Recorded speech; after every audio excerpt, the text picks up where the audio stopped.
dir an dieser Woche? Zum Glück ist Freitag. Mit dem Fabian Unterdecker. Guten Morgen, Fabian. Guten Morgen, Fli.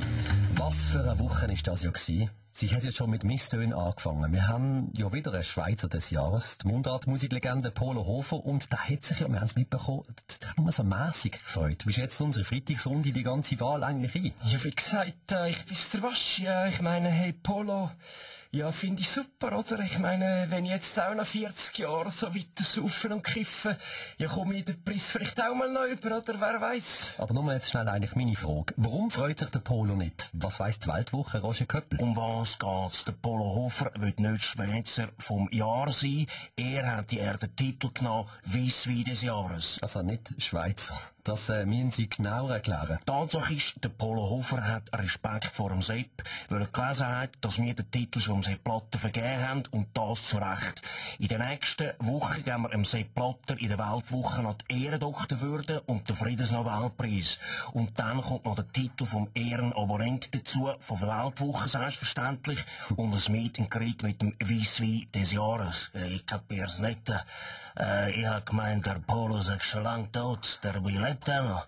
So halb. Ja, wie gesagt, das bin einmal ich. Ja, ich habe selber im Fall mal einen Polo gehabt, und ich habe den selber sogar mal tiefer gelegt, aber nicht ganz bis unter die Erde. Okay, danke, Ex-Mister Renzo Blumenthal, für diesen Beitrag. Sonst vielleicht noch so ähnliche kreative Ideen rund um den Schweizer des Jahres. Altnationalrat Christoph Mörgeli. Schauen Sie, Gerber, der Polo Hofer ist vielleicht nicht einmal Schweizer. Ich meine, woher kommt denn aber Polo? Tönt mir also sehr italienisch, gell? Sie da müssen wir aufpassen, Gerber. Ja. Lassen Sie mich mal reden. Ja. Bastian Giro, Sie hatten den Titel auch selber gern Ja, gehabt. ich muss sagen, nein, also ja, aber interessant ist ja, dass wir in den letzten Jahren immer wieder mal Ärzte ausgezeichnet haben, und mit dem Polo Hofer ist zum ersten Mal ein Patient ausgezeichnet worden. Roger Federer, wie siehst du das? Schweizer des Jahres gewesen, und hast du ja selber auch auf jeden Fall gefreut, oder? Das gehört doch dazu. Ja, ich meine, gut, ist klar, oder? Ich meine, die Trophäe bringt mir immer noch sehr viel, oder? Und in den Klotz würde ich die Balkontüren immer zugehen, oder?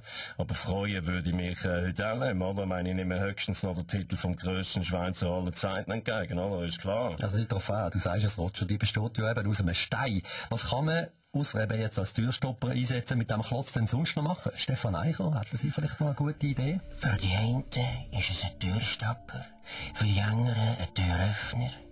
Ich würde den Stein zuerst der Sonne oder auf meinem Bauch aufwärmen, dann würde ich 2 Wachteleier drauf bräteln und am Sonntagmorgen zum Morgenessen. Im Schilf am Ufer von einem Feuerwehrweiher und dazu die weisswein geschwängerte Libellen füttern und dann rumschwirren. Zum Glück